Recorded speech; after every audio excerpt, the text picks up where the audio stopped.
Good morning, good afternoon, and good evening to everyone from whichever part of the world you're joining from. And welcome to the Get Certified DP-700 Becoming a Fabric Data Engineer Learning Series.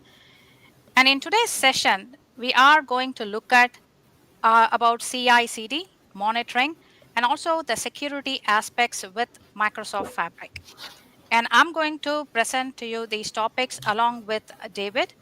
And before we jump into today's topic, let me do a quick introduction about myself. I'm Anupama Natarajan, and I'm a Microsoft Data Platform MVP as well as an AI MVP, and also a Microsoft certified trainer. And I've been in the IT industry for almost 20 plus years, and I've been working with data, especially around the Microsoft products all along these years. And if you have any questions or if you have to reach out to me post this session, feel free to reach out to me through my social media channels. And I'll hand over to David. Hi, David. Hi.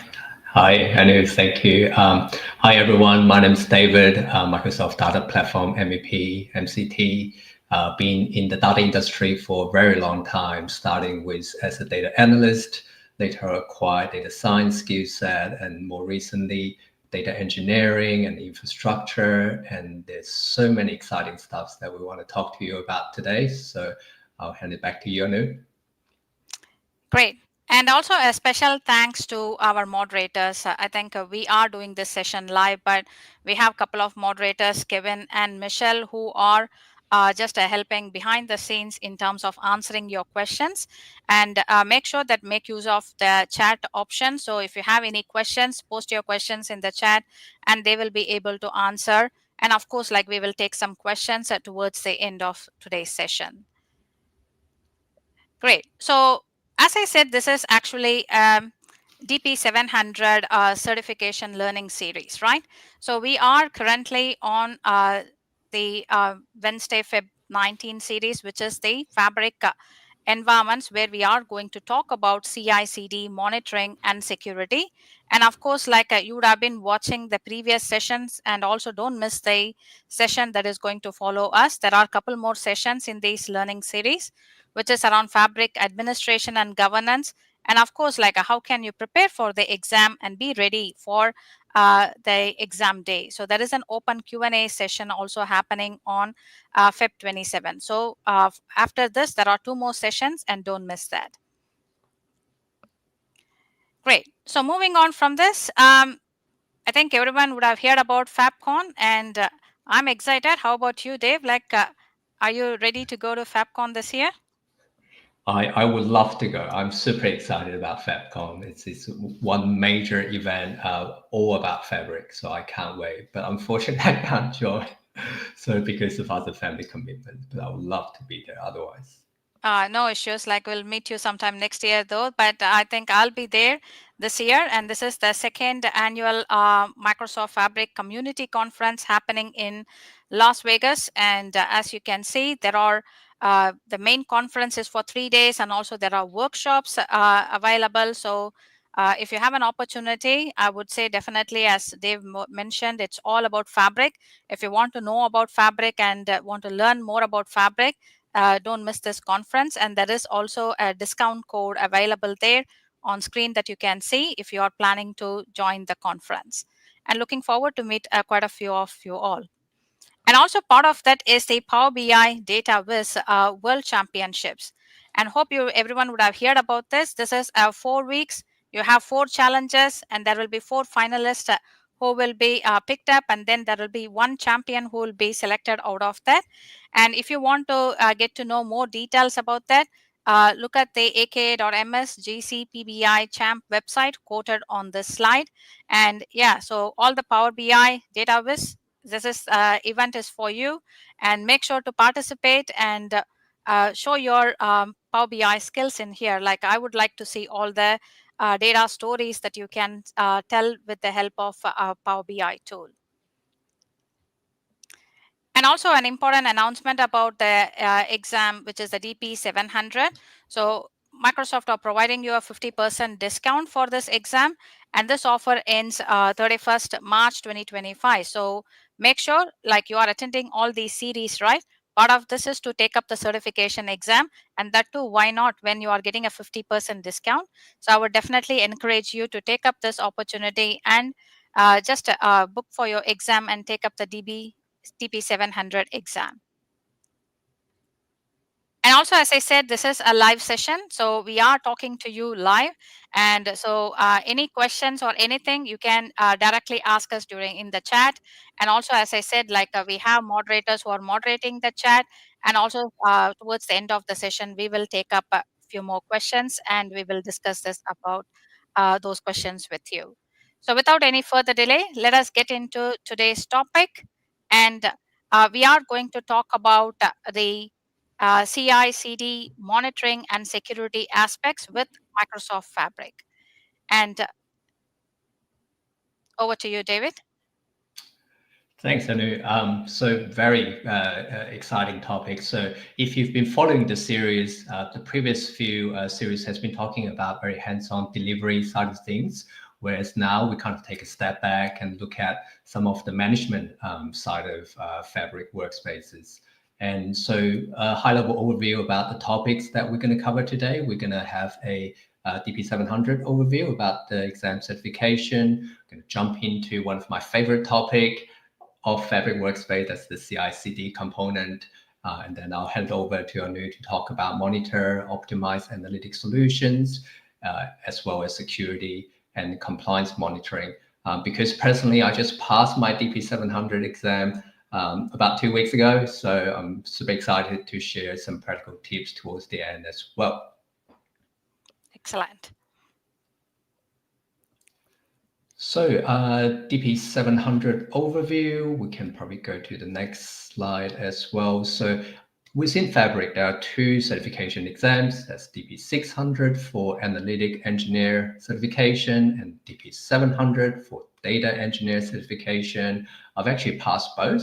And the difference between the two is the analytics engineering is more leaning towards the Power BI side of things, the front end side of Fabric, and whereas the DP-700 is more about the data engineer, the backend, and the management, the security side of things. So DP-700, in my opinion, felt a lot broader as well. So if we look at the next slide. So there's three main areas. I won't go into detail. So the first part is implement and manage an analytics solution. The second part is ingest and transform data. And the last part is about monitor and optimize an analytics solution as well. And so if I've actually done DP-203 as well. So DP-203 is gonna go end of life on 31st of March this year. So there's two things happening on 31st of March this year. The 50% discount for DP-700 that Amy mentioned before is gonna end.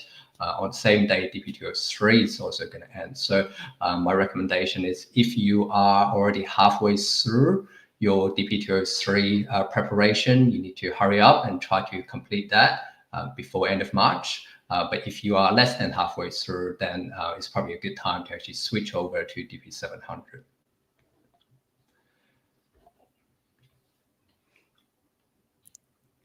And yeah, the next slide, please. So here we'll do another quick view about Microsoft Fabric. So personally, I came from the data science, data analytics kind of background. So when I first started, when I first started with Fabric, the biggest shock that I got is how broad this thing is. So you know, with the Power BI workspaces, I was using the data flow, using Power BI. You know, in the backend, there's SQL, various sources, but Fabric is called a unified data platform for the era of AI for a very good reason, because it now covers almost everything that that I can kind of think of in the data world. So starting from data factory, bringing data into the platform, either via API or shortcuts, etc. There's the data engineering components that transforming the data, put it into the data warehouse, and then typically from there you actually go into the reporting. That's the normal BI stack. But on top of that, Fabric has now got the data science components, allowing user to actually train models based on the same data set as well. And it really makes a lot of sense if you think about the data is probably the same as you will be using in analytic solutions, and also the tools such as Python will probably be used in both. So it makes a lot of sense to bring data science in here. But real-time intelligence, oh my God, that's a completely different stack altogether. And now that is also part of Fabric as well. So you will be hearing about event stream, event hub, KQL database, KQL, and real-time streaming dashboards as well.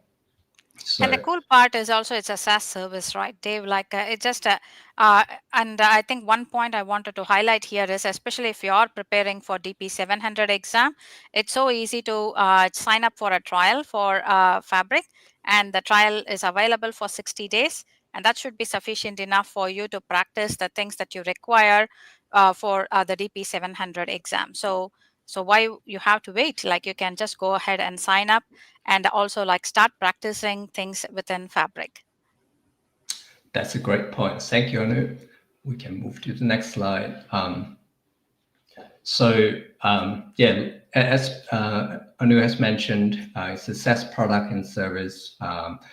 This is not just about the individual components. The underlying infrastructure is hosted in Microsoft Azure. It's a cloud platform, and there's so many different components of that that's already been taken care of. So for data specialists and data teams, and also the infrastructure teams, there's a lot less to actually worry about. OneLake is a great initiative that allows us to try to reduce the duplication of data throughout the platform. If you're looking at a data mesh type of solution, having different multiple domains, you have that peace of mind that there's a lot of things that's happening in the back end that's kind of integrated already. So to the next slide.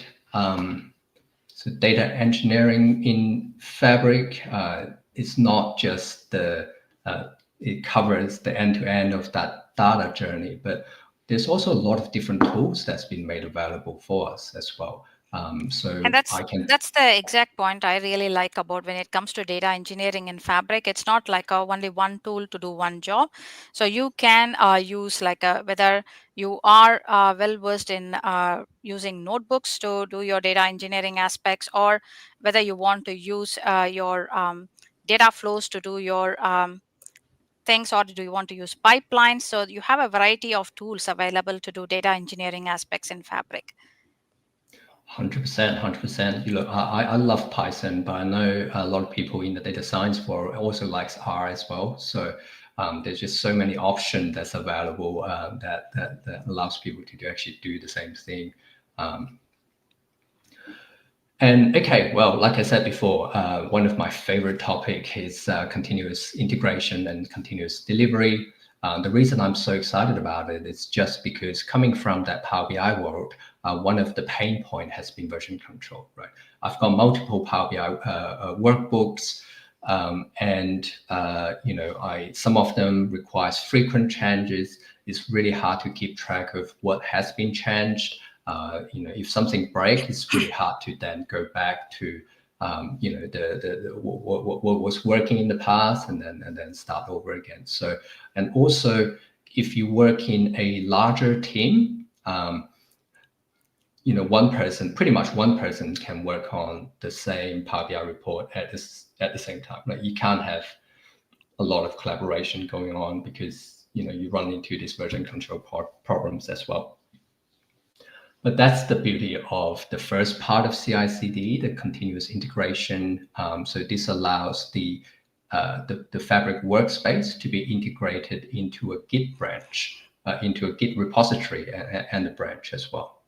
And then the second part of that is the development pipeline. So you can separate your development workspace to your testing workspace, to your production workspace, only making the production workspace available to your users. That will help you to streamline and also make the production reports a lot more stable and error prone, less error prone. So that's all managed within the deployment pipelines, which we'll go through in a live demo a bit later. And the third component is the Fabric REST APIs that allows you to actually further streamline and automate this process. And I think it will make a lot of sense when we actually jump into the live demo a bit later.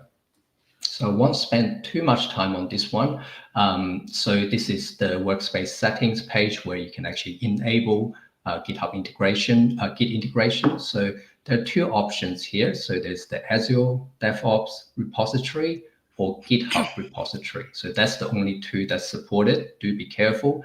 After you selected the correct repository, there's authenticate process. And then after that, there is the, is there more bullet points after this? Anu, do you know? Yeah, there you go. So you can connect and sync as well. So in the next slide, so this is the deployment pipeline. And as you can see here, you have a development workspace, you have a test workspace, you have a production workspace, and you have a central location to manage the deployment from dev into test. And once it's ready, moving into production. So I will probably jump over into my live demo right now.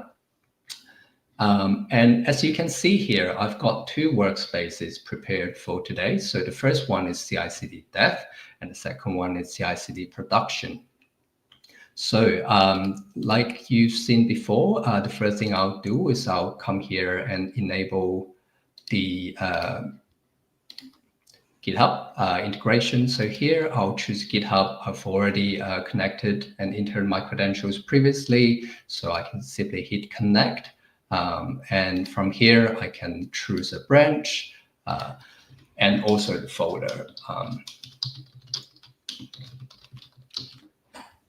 So I'll hit connect and sync. And on the right-hand side, this is the actual repository folder that will actually see some changes a bit later on.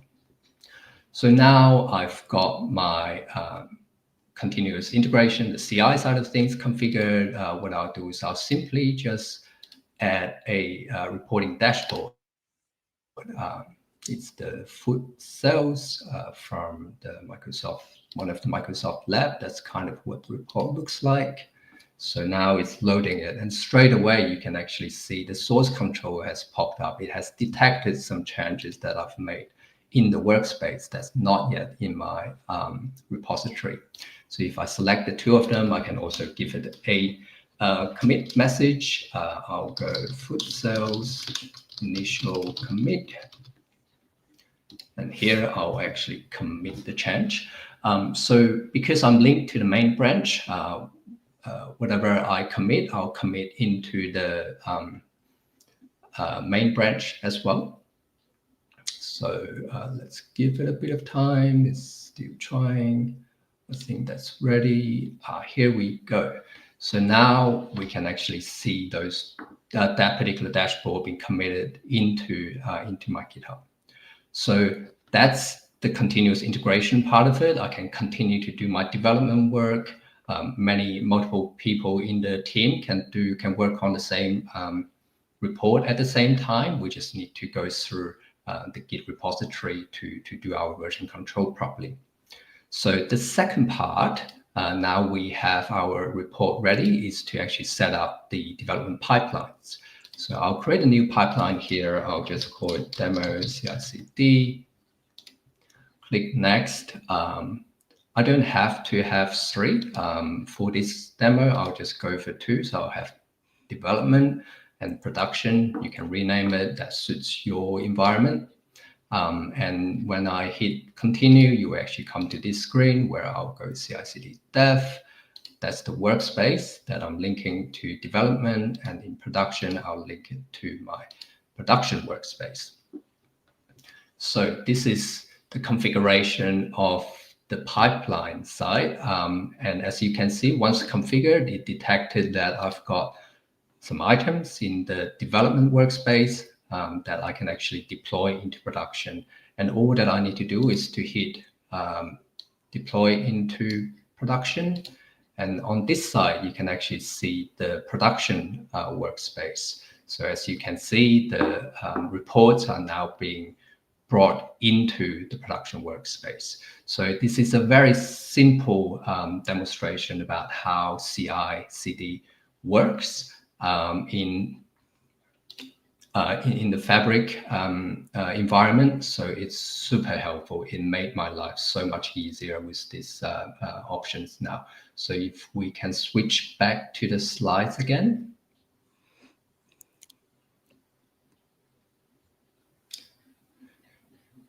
So yeah, we can do a lot of you've seen me do a lot of the clicks, right? I need to click here, I need to click there, but those clicks can also be automated using the Fabric REST APIs.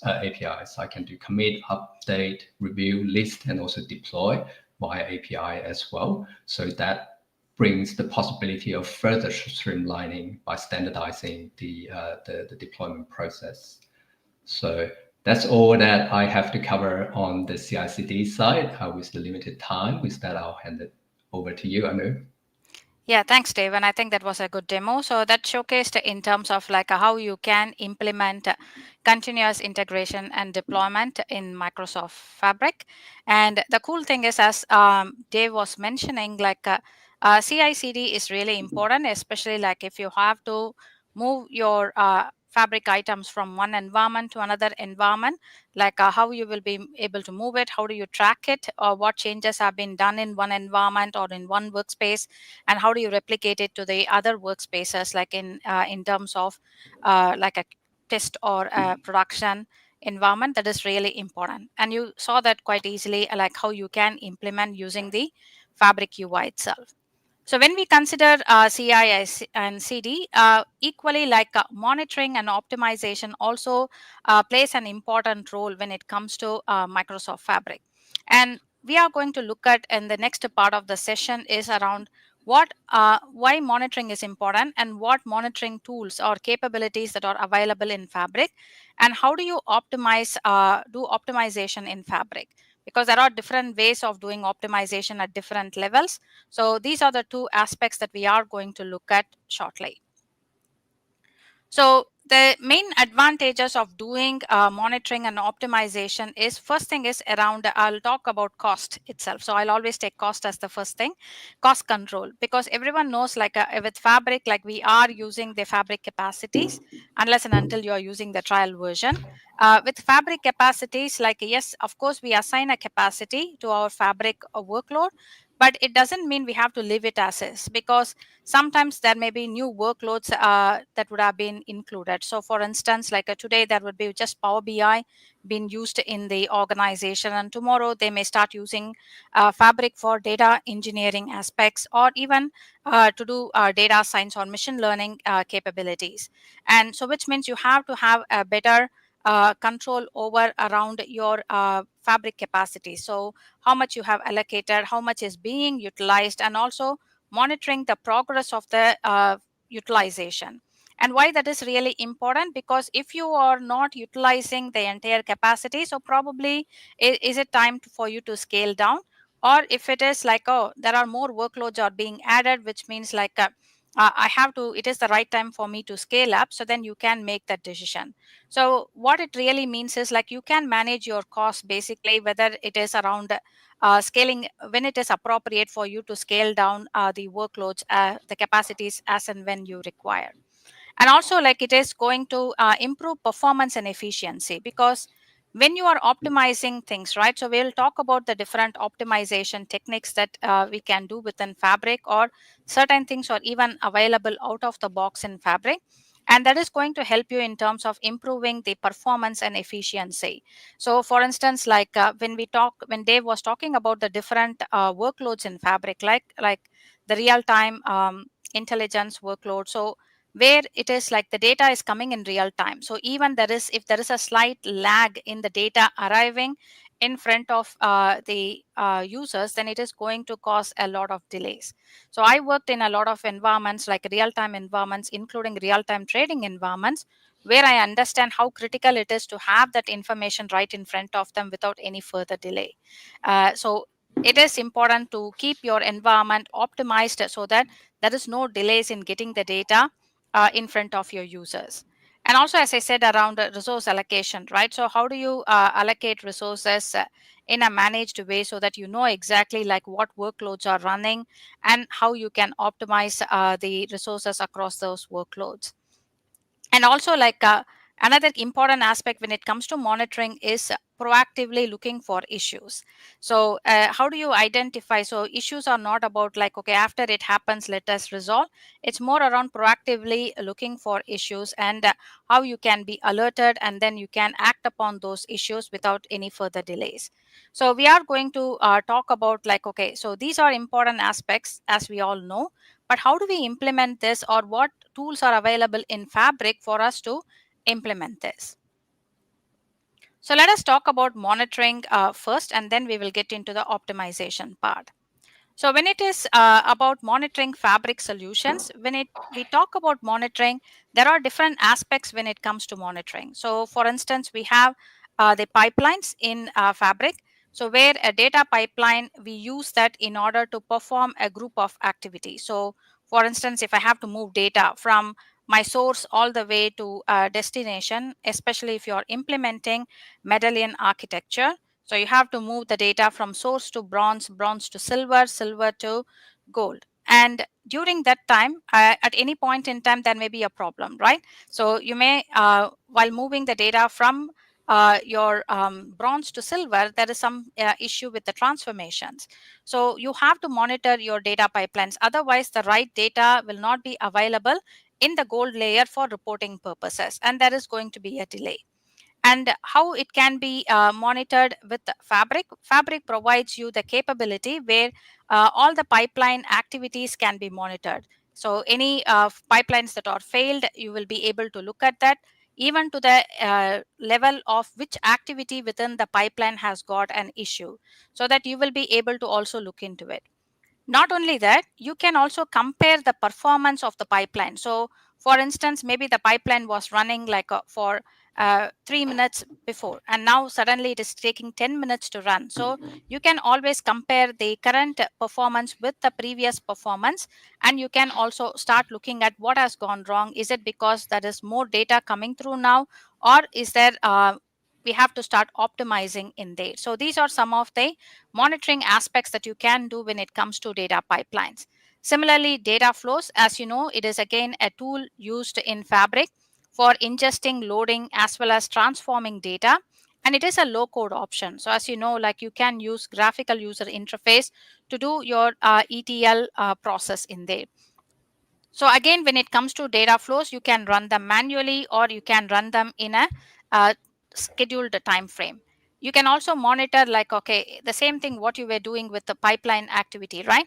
So how long it takes to run. And also like you will be able to drill down to see each and every activity within the flow to figure out like where the problem is and how do we go about resolving those errors. So I think one important point Dave was mentioning is about the Power BI reports, right? So the semantic model refresh plays an important role for that. I can have everything ready in my goal layer, but if for some reason my semantic model doesn't get refreshed, then probably like my Power BI reports may not be having up to date information. So again, monitoring that aspect of like whether my semantic models are getting periodically refreshed correctly. If not, the monitoring aspect within Fabric will allow you to identify any issues, and then you can go ahead and resolve it. Similarly, Spark jobs, notebooks, or lake houses, any of these capabilities, when you are using it, they all have got built-in monitoring capabilities. So you will be able to figure out like when a notebook is failing, or there are Spark logs which is going to showcase in terms of what is the progress of the jobs within the Spark environment, and also like what is the resource usage. So the logs provide you better information around what's going wrong in there. And last but not the least, when it comes to real-time intelligence, you have the Fabric event streams. Again, as I said, how much it is really important to get the real-time data in front of the users. Monitoring your real-time data is also equally important, and you have tools within Fabric to provide that. So what are the key best practices when it comes to monitoring? First and foremost, you need to understand what I need to monitor, because if you're not sure about what to monitor, then probably like you don't know whether you are going on the right track or not. The next thing is like what metrics I need to collect and review. So for instance, like a simple example such I was telling, right, like how many times a package pipeline is erroring, or what was the performance of the pipeline, like where it was running before versus current. So is there a delay these days than how it was running earlier? So you need to know exactly what metrics to also collect. And also like resolving the issues. When you encounter a problem, where do you go and identify like what is the issue and how do you go about resolving the issue? So where I said like by reviewing the logs, by reviewing the metrics regularly, you will be able to identify what is happening in your workloads. And last but not the least is like optimizing things for performance. So even though things are running fine, you don't want to leave things as is. Like you need to see whether uh, either is there any better ways of improving things or not. So that's another aspect you should be considering. So when we talk about Fabric provides you what we call it as this monitoring hub. So this monitoring hub is going to give you information about all your activity and the status of those activities, whether it has been succeeded or not. So as you can see, you can get to see the semantic models, you can get to see the pipelines, you can get to see the status of your data flows, notebooks, and also like when it was the execution started, when it completed, what is the duration, and also this is what I was talking about, right? So with the help of like the start time and end time, you know what is the duration, and you will be able to track between like what is the current duration or what was the historic duration. And that's when your optimization process is going to come into play, when you notice things are starting to getting delayed. And there could be a variety of reasons, because as I have seen in a lot of real world scenarios, people build pipelines and they build pipelines thinking there is going to be always 10,000 rows in a table. But as soon as when it hits million rows, things start to slow down a bit. And that's when you will start to look at, okay, so now it is time for optimization. But the best practice is always to look for okay, if I get 1 million load, how my pipeline is going to execute.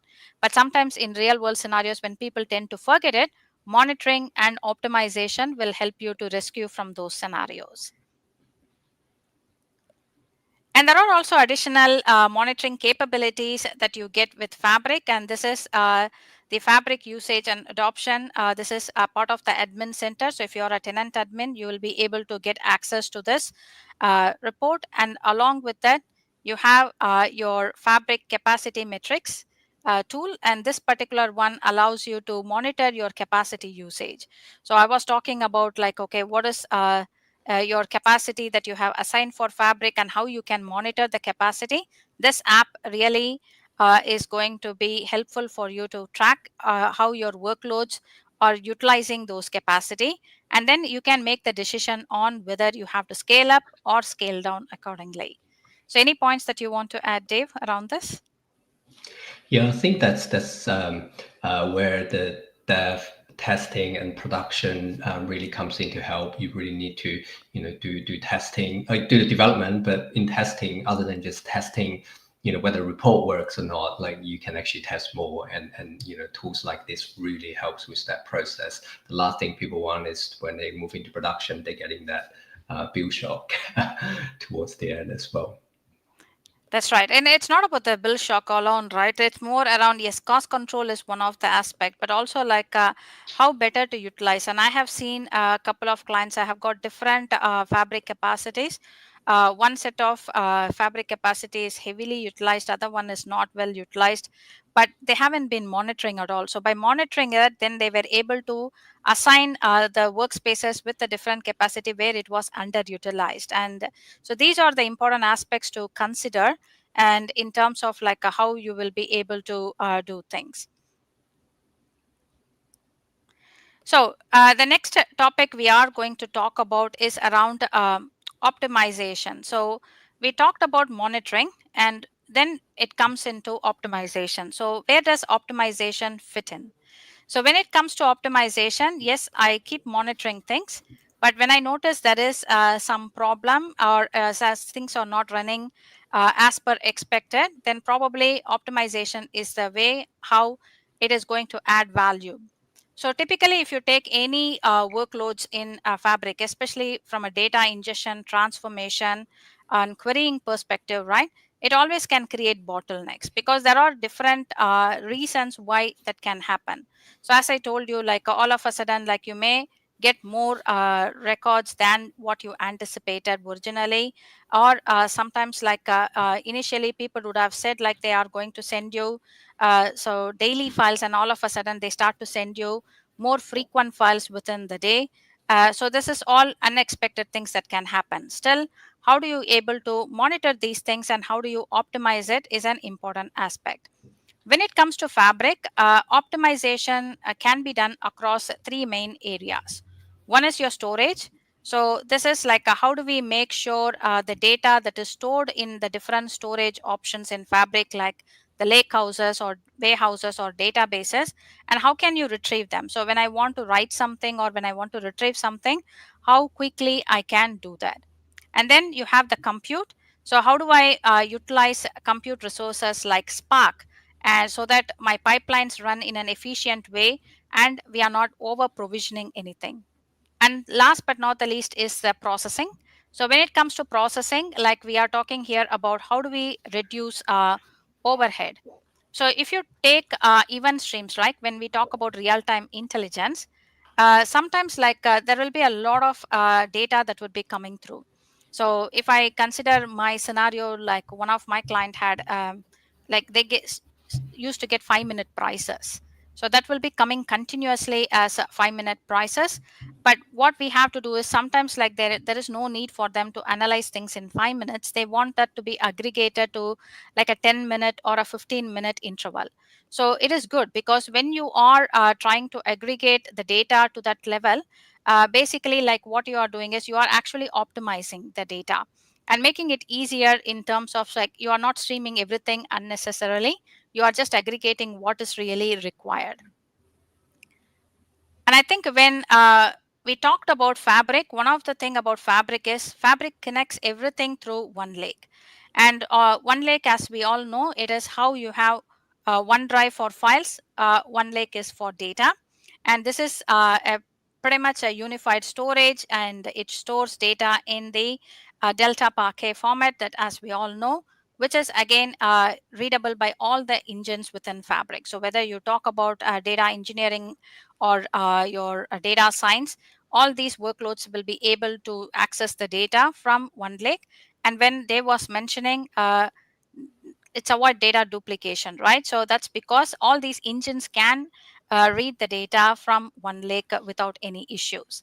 And one lake is also like been optimized for overall performance, as well as like how to optimize the cost aspect of that.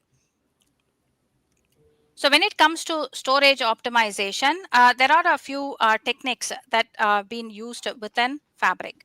The first and foremost is when we talk about the uh, lake house, like the Delta Lake format, right? We told about like the data is stored in Delta Lake format. And what does it provide? It provides optimization techniques like, for instance, if you are getting a lot of small files coming through, stored in the Delta table, sometimes like storing the small files may not be a best option.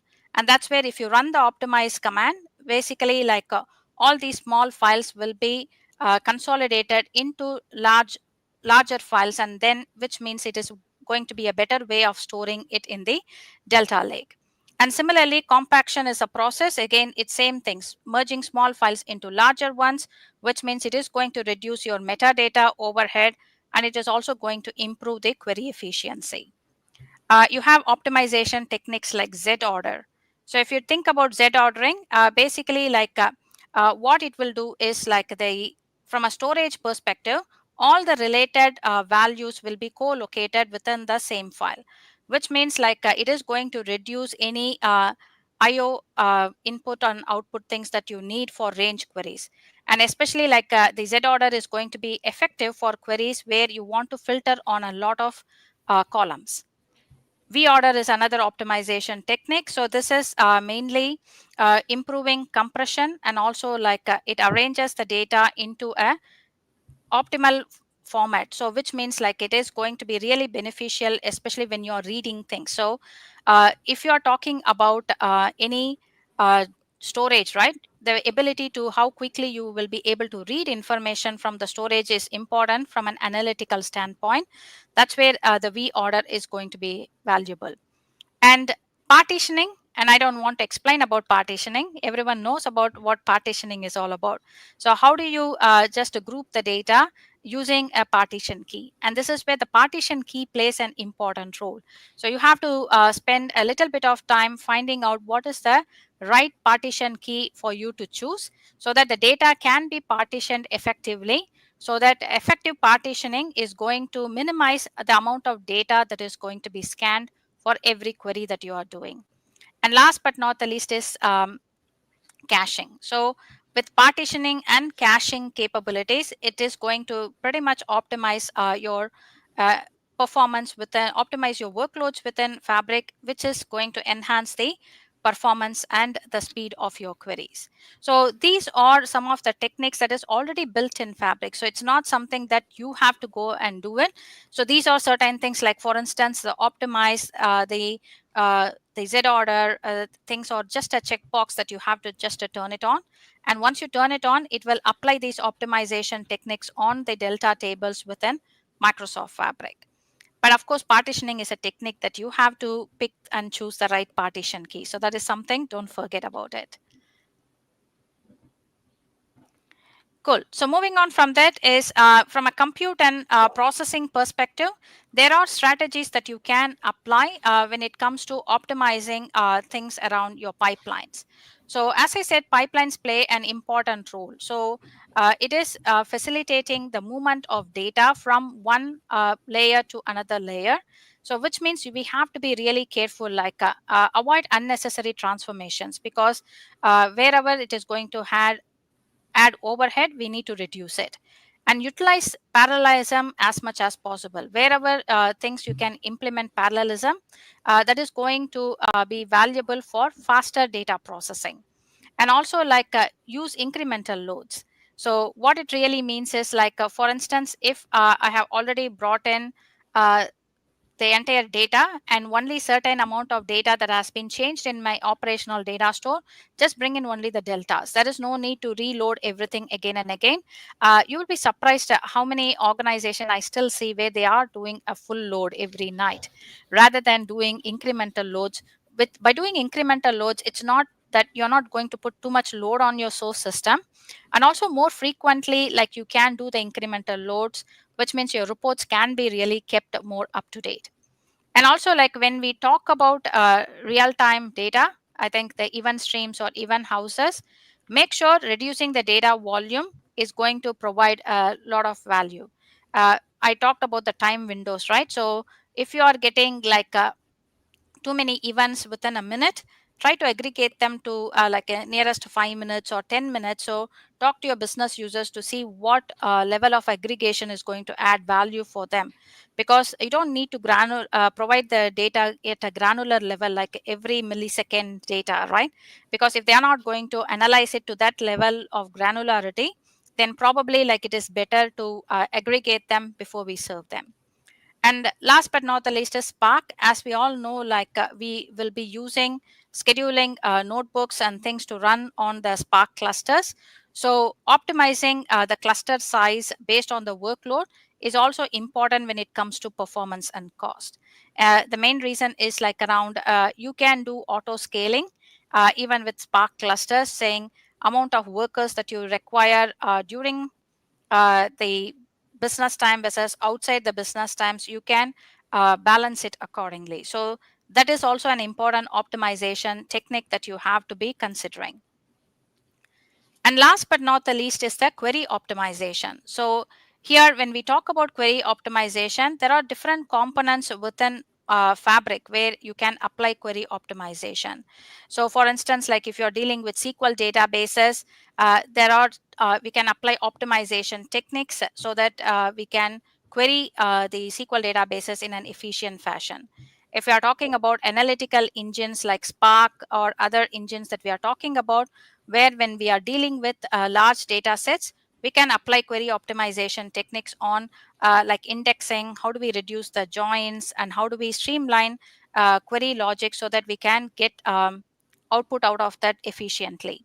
And last but not the least, like when you're dealing with warehouses within the Fabric environment, you can leverage like a lot of performance using materialized views.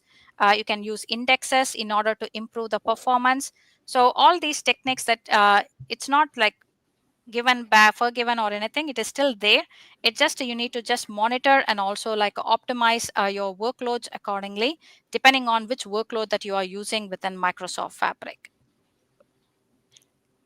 Any other viewpoints that you would like to add before I jump on to security, Dave?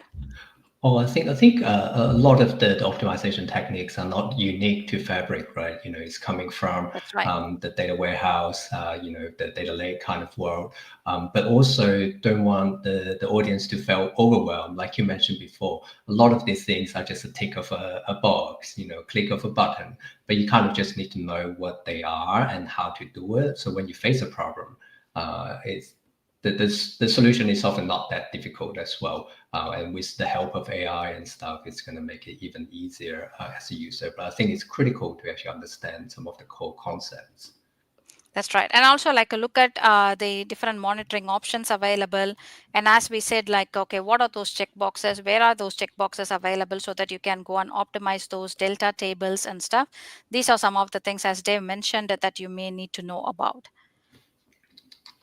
So moving on from that, we talked about monitoring and optimization and how much they are going to be important, both from a performance and cost perspective.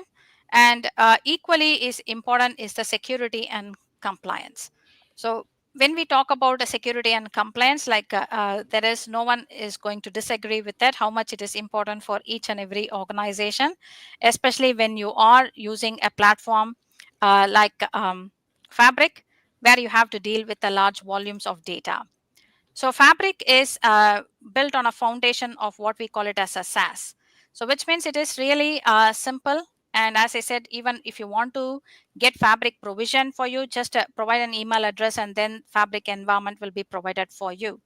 And again, it is built on Azure, which is the Microsoft public cloud platform. And when it comes to security aspect within Fabric, it uses the Microsoft Entra ID, previously known as Azure Active Directory, as the identity and access management service. So typically, if a user is using the browser or any client application like Power BI desktop to connect to Microsoft Fabric, they get authenticated using the Entra ID. And then what happens is like once the token is received, it is passed on to the web front end. And this particular web front end is receives the user request and also facilitates the sign in, gets the token, and then it will be ready in terms of like doing in terms of authentication and authorization with the help of Entra ID. Once that is done, then probably you have the metadata platform, and this stores all the tenant metadata. So this includes customer data, and also like this is going to be used in terms of like what does the user have got access in here. So which things the user can access, which things the user can't access based on their token information that we are retrieving from Entra ID. And also like the finally the backend, this is responsible for the compute options or even for storing customer data. So as you can see here, pretty much it is as simple as this. Everything is controlled with the help of the uh, Microsoft Entra ID, including the role-based access control capability that you can utilize within Microsoft Fabric. So when it comes to data security in Fabric, as I said, it integrates very well with the Microsoft Entra ID, which means that is going to provide the logical data isolation across different regions. So which means the customers can be like safe and secure that their data is protected even in a multi-tenant scenarios.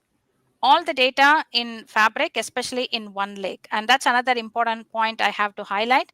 The data that is stored in Fabric, it is stored in one lake. Okay. And that particular data that is stored in one lake, they're all encrypted at rest. And also, like when the data is getting transferred between the different analytical engines and so on, they are also encrypted in transit. So both at rest as well as in transit, the data is encrypted within Fabric. And also it uses role-based access control. What it means is like it allows you the capability of applying granular level permissions for your users and groups on different Fabric items. So even though that provides you the capability, I would definitely say like you have to spend some time in terms of analyzing how you apply the permissions when it comes to Fabric. So for instance, you don't need to provide too much granular permissions where it is not required. So from a compliance perspective, it provides the global compliance for a lot of organizations. As I said, like especially multi-geo tenants, the data will be stored within their geography to meet the compliance needs. All the metadata and processing will be held in the home geo only for the tenant. And also like typical like Azure, even Fabric has got it meets the major industry standard certifications like GDPR, HIPAA, and SOC. Auditing and monitoring, and we talked about that pretty much with the integration with Purview. Also it provides the capability in terms of managing the data governance, and also private endpoints is available, so you can include use the Azure private link so that it gives you the network level isolation that you are looking for. And last but not the least, these are the different things that you can use in order to monitor your data so that you can make sure that it is remaining secure and compliant. You can use the activity logs to track changes around who is making what changes to your workspaces, data sets, pipelines, audit logs to see like for compliance reporting and incident investigation. Then you can use the data access monitoring for finding out who is accessing your sensitive data, especially with integration with Purview. Alerts and notifications. So as I said, proactive monitoring is equally important. So you will be able to set up alerts so that you can look for any unauthorized access that you can be alerted, or any failures. It also integrates with other monitoring tools like Azure Monitor, Log Analytics, and last but not the least, there are also compliance reports that you can get in order to see whether things are compliant with your regulatory frameworks or not. So, as I said, you can confidently use Microsoft Fabric when it comes to monitoring, optimization, and security. All things are well covered in the Fabric space. Yeah, last year when I joined the AI tool for Microsoft, Copilot for security has been a very big area as well. So again, there are a lot of tools out there to actually help organizations and individuals within the organization to actually make sure their data is secure. So thank you, Anu, for all of that. So in terms of the practical tips for DP-700 when you actually prepare for the exam, as we can see in the next slide, Microsoft Learn has improved so much over the past 2 years. It's a really good source, whether you just want to learn about Fabric or you want to take on the exam. There's a lot of really good materials. There's tutorials, there's labs in there. Combining that with the free trial of Fabric, you can really pick up a lot of things through just the official channels. So what I want to talk about is three things when I personally take on the DP-700 certification exam. The first thing is time management, right? So there are actually three parts of the exam. So don't spend all your time on part one. Make sure you leave enough time for part two and part three. The second thing is about the is semi-open book.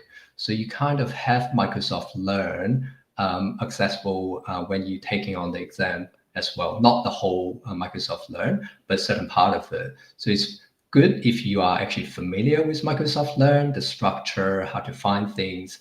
It will actually really help.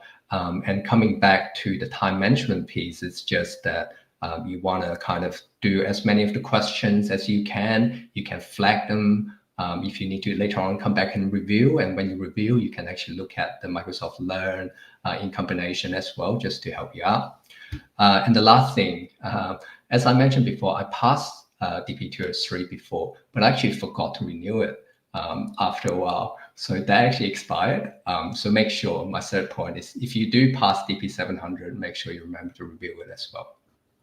Great, that's a good So, point, Jay.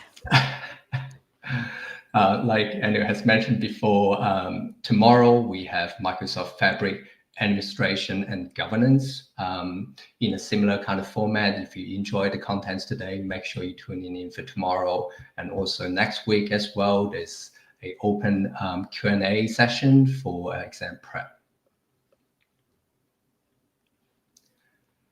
So again, 50% discount, don't miss out. And 31st of March, make sure you sign up, go in there, look at all the conditions. And FabCon, yes, if you can make it, oh, absolutely. I think it's going to be amazing. So many of my friends will be there. So it's a bit sad for me that I can't make it this time. Hopefully you maybe next year or the year after. Your database champion. So I think round 2 is starting soon. If you're interested, yeah, definitely jump in. I'll probably try to jump in as well in maybe the third or the fourth round, and just to participate and try out, learn something new. So I'm looking forward to that as well. So we've got 3 minutes left. Is there any questions?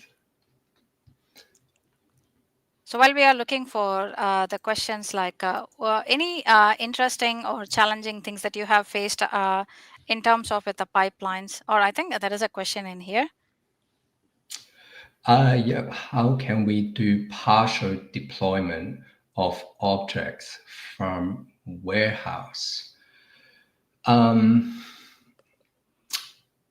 Okay, I'm not 100% sure about the question. It felt like, there's different components within the warehouse that we kind of want to do, we want to deploy part of it, but not the other part. That's actually a good question. I might actually need to get back in terms of like the GitHub integration within, deployment support, pipeline support with warehouse, whether you can split them into how granular you can actually get down to. And would you have the answer for this question by any chance? Not on top of my mind, as you said, like probably I also know like you can do it as a whole, but at the object level, maybe they are thinking about like can we break down the views separately versus the table separately and stuff in there. So Yeah. Yeah. So we'll probably need to get back to that question one way or the other. We'll figure it out. Got another question. Is it possible to know that who is assessing which object in warehouse and from where? Anyway, I think that's a question for your part. yeah, I think it's more around the traceability side. You can do that, like especially like more than the lineage part, especially if you integrate that with the purview, you'll be able to get the data lineage. So you should be able to figure out more than who, because that is a different aspect, right? Because the lineage will tell you like which thing system is accessing which table to what. But if you're looking at from an auditing perspective, the audit logs will provide you. I think what I could see in that question is a combination of auditing versus plus lineage.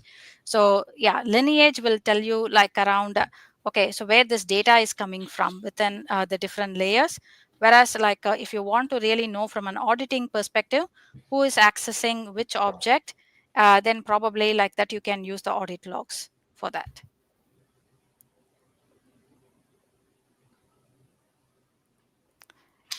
Great. And I Thank you think so it was a much. great, experience presenting with you. And thanks everyone for attending our session. And yeah, looking Thanks, forward to Anu. meet you all in a different session. Thank you.